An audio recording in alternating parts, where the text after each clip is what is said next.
You know that moment where you look around and think, this is not the life that I imagined. Or I know I'm meant for more, but I don't feel like her yet. And then you try to change your goals or your routines or stay motivated, but the habits never stick. And part of you starts to wonder, am I just lazy or broken? Am I the problem? Let me stop the spiral right there, because you're not. You are definitely not broken and you're definitely not lazy. You're just running on the brain pattern that was never meant to help you thrive. It was there to help you survive. And that is what we're changing today. I'm not giving you another productivity checklist or a list of habits like waking up at 5 a.m. that make you miserable until they start working. I'm sharing the high vibe habits that actually rewired my brain and helped me go from constantly spiraling to feeling like the grounded, magnetic version of myself that I'd only ever dreamed of being. And the best part about these habits is they're simple, they're science-backed, and they work because they change you from the inside out, but not with a bunch of stress, with ease, joy, and a little bit of discipline.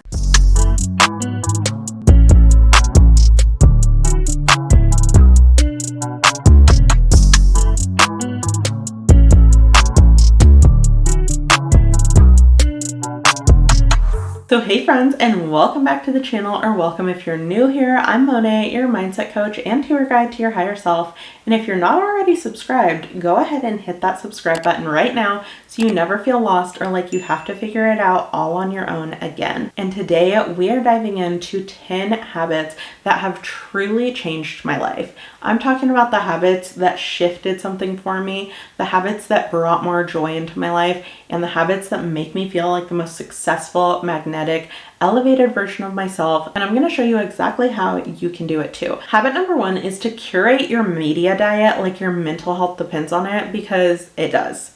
Your nervous system is not meant to process 800 opinions before breakfast. So this week you're going to unfollow or mute anyone who drains you, even if it's someone you know in real life. But the key is you're not going to announce it. Just quietly leave and start blocking anything that doesn't feel good. That way it'll teach the algorithm of whatever app you're using what you want to see and how to protect your peace. This works because in the first 20 minutes of your day, your brain is in a highly suggestible state. And if you feed it chaos, your amygdala gets activated. But if you curate your inputs, your nervous system starts to relax into safety. And yes, in a dream world, we wouldn't check our phone first thing in the morning, or we wouldn't scroll at lunch. But realistically, some days you're just going to open up TikTok before you get out of bed. You want to make sure that when you do, the content that is being fed to you is stuff that makes you feel powerful or beautiful or seen or understood or confident or inspired. And you can do that by simply blocking what doesn't make you feel that way. We need to talk about one of the most underused windows of transformation in your day, which is right after you wake up. In that moment, your brain is in a relaxed and dreamy state, which is perfect for subconscious reprogramming. But what most of us do is we grab our phone, we scroll, and we absorb chaos and drama and comparison before our brain's even woken up. So I made a new rule for myself. Before I consume anyone else's energy, I give my own energy a foundation. And some days I do this by opening up the Activations app. I will leave a link to it below. This is not sponsored, but I love this app. They have active meditations that you can do as you're getting ready. You can do them in bed. You can pick a topic or a feeling that you want to lean into. And it's just an amazing way to start your day. And other days I press play on my shower hypnosis, because showers are not just practical, they're scientifically powerful to help you manifest. And here's why. When water crashes together like it does in the shower, it creates negative ions. And negative ions boost serotonin, they improve your focus, and they energize you, which is why shower thoughts are often so good. So if you pair your shower time with subconscious work, it's like the ultimate glow up stack. You're literally rinsing off the old you and stepping out as your next level self. And this doesn't have to be perfect.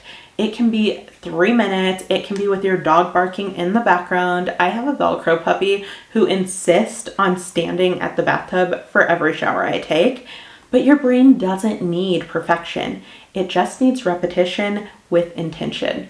And by the way, the link to my free shower hypnosis is always in the description, so you can go download that right now. Habit number 3 is to use ChatGPT as your higher self assistant. Sometimes we don't struggle with self-discipline, we struggle with decision fatigue, and we don't even know where to start. There is so much advice out there, and sometimes it can be a little overwhelming to implement. So I started using ChatGPT like my manifestation co-pilot, and I've asked it things like, create me a calming morning routine, or give me a grocery list for glowing skin and energy, or what would my week look like if I was fully aligned, or give me the best high protein dinner that I can make with 5 ingredients or less. And doing so gave me structure, and it softened the overwhelm, which moved me from spiraling to self-trust. And this works because our brains love clarity. And when we can remove some of the pressure that making decisions puts on us, it actually creates momentum. Habit number 4 is to make joy the standard in your day. My days used to be chaos. It would be a scroll, rush, guilt, skip breakfast, shame spiral, half-ass a workout or not do one at all, put on an outfit that didn't make me feel confident and didn't make me feel like my best self, go do a job that was sucking my soul dry, come home tired, make a dinner that wasn't good, and then crawl into bed. And now I had to start that same boring, not inspiring cycle all over again.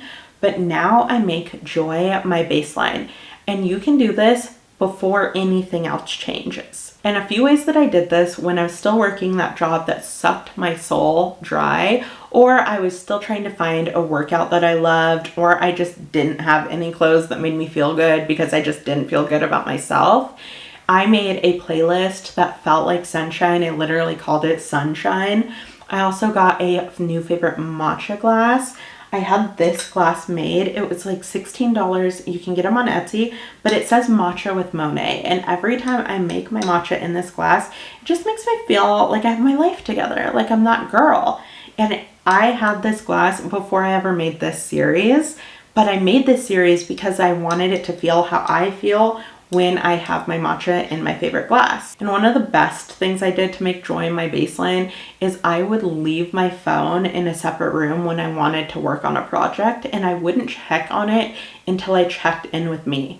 I would literally, if I wanted to go grab my phone, I would sit there and count to 10 and ask myself, do I actually want to grab my phone, or am I just avoiding a feeling or doom scrolling or wanting a distraction? Am I just bored? Or even, am I thirsty? Because more often than not, I was grabbing my phone to ignore another feeling or sensation that I just didn't want to address. The goal is not perfection, it's just presence, because joyful repetition builds identity, and your brain starts saying, oh, this is who we are now. Habit number 5 is finding a workout that feels like a reward and not a punishment. I used to think that working out had to feel like a punishment to count, but now I work out because I love my body. And even right now, where I don't have the body that's on my vision board, the body of my dreams, I still have learned to love my body and work out as a reward or as a sign of respect for it.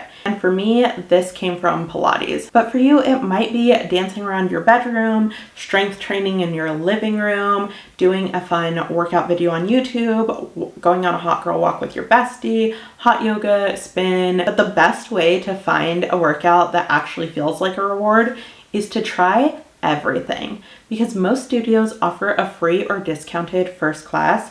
So when I was trying to find the workout that didn't make me dread it every day, I tried so many places. I tried out Orange Theory, I went to a few different bar classes, I did a kickboxing class, which I did not love. Each time that I would try something, it would give me a little bit more insight as to what I did like and what I didn't like. But you just have to keep trying one until you find one that you love so much that you have to convince yourself to take a rest day. In finding that workout that is so much fun, your body is going to have an easier time sticking with it, because you want to stick with something that feels like joy and not judgment. And you're so much more likely to want to go somewhere if when you're there, you feel good about yourself and you feel accomplished, instead of feeling like you're having to push yourself as punishment to get to that body that you've dreamed of. Moving your body doesn't mean anything if you aren't getting proper nutrition. So habit number 6 is nourish without negotiation. A little about me, I've always had a food fear. I just don't enjoy eating, and I often just didn't eat. So this habit is not about setting really strict rules. It's about finding a rhythm. Now I ask myself what feels good in my body and supports who I'm becoming. And this has helped me stop skipping so many meals, because when I'm asking myself that, I give myself the freedom to truly answer it. And sometimes it's a smoothie with protein and oat milk. Sometimes it's a burrito bowl with like steak and rice and beans and fajita veggies. Sometimes it's a charcuterie plate with like cheese and crackers, a plum if they're in season, I love a plum, and some chicken. And sometimes it's a frosting covered cinnamon roll, because joy is nutrition too. Here is why this really works. When you have stable blood sugar, you have a more stable mood. And when you have a more stable mood, you have consistent energy. So when you eat regularly and you eat intuitively with what is going to feel good to you, your nervous system learns to trust you again. So ultimately, you just want to eat like someone you love, not someone you're trying to fix, which means that it's totally okay if every once in a while lunch is a brownie instead of a salad. And habit number 7 is to dress like you've already made it. And for this, you do not need a whole new wardrobe. You don't need to go spend a whole bunch of money and get rid of everything in your closet. You just need a new intention behind it when you're picking out outfits. You wear the matching set or put perfume on that makes you feel good. Add jewelry, even if no one is going to see it, because you're not doing this for validation. You're doing it for your vibes. You're doing it for a high vibration. And when you see yourself as her, your brain starts to believe it and your identity starts to drive your action, which leads us to habit number 8, which is to create before you consume. So before you open your app, before you turn on your TV, before you start talking to somebody, do one thing that feels like you. And this can be at any time of day. Maybe you journal a sentence, or you write a to-do list, you set an intention out loud. Maybe you just make your bed or make yourself a cup of coffee, but you want to create something before you start consuming. And it doesn't have to be big, but it has to remind your brain, I lead, I create, and I initiate, because your reticular activating system filters the world based on your starting point. So when you start with creation and the knowledge that you are the one that initiates your life, then your brain follows your frequency. But if you start by consuming other people's energy, then your brain is going to follow theirs. Habit number 9, I've talked about in other videos, but start breaking your day down into quarters and then reclaiming the ownership of your day. When you do this, one bad hour doesn't get to ruin your day, and you have 4 chances to have an amazing, amazing day. So I break my days into morning, midday, evening, and night. And that way, if I have a super messy morning, I can reset at lunch. Or if I spiraled after dinner, I can anchor in the piece that my first 3 quarters were totally fine. And this works because it builds flexibility into your day instead of shame. And when you train your brain, hey, we always make a comeback, we're always doing our best, then you can relax and you don't spiral every time a little thing goes wrong at some point in your day. Which brings us to habit number 10, which is to celebrate before you're done. Waiting until the goal is finished delays your dopamine, and putting your happily ever after off until you've arrived at this like fully done vision board actually just means that you have less time to enjoy that happy vibe, and your brain needs that reward. So now, instead of waiting until I finished a project or I can check that thing off my vision board, I celebrate the micro moments. So sometimes this just looks like lighting a candle after I finish cleaning my house. Sometimes it looks like literally saying out loud to myself, good job, girl. And this works because dopamine builds momentum, and momentum builds belief. Just like we talked about before, the more you give your brain evidence, the more it's going to make decisions that are aligned with that higher version of yourself. So you don't have to be done to feel proud. You literally just have to show up. And those are the 10 high vibe habits that actually changed my life. And I didn't do these all at once, and I definitely never did them perfectly, but I did them softly and repeatedly and lovingly. So pick one that made your nervous system exhale and just start there. And I would love it if you comment below and tell me, what habit are you most excited to try? Or if you want to share one of your own so that we can all learn from each other here. But thank you so much for watching. Don't forget to subscribe before you leave. And remember, you are wonderful and wise in all the good things. And until next time, I will see you next time. Bye guys.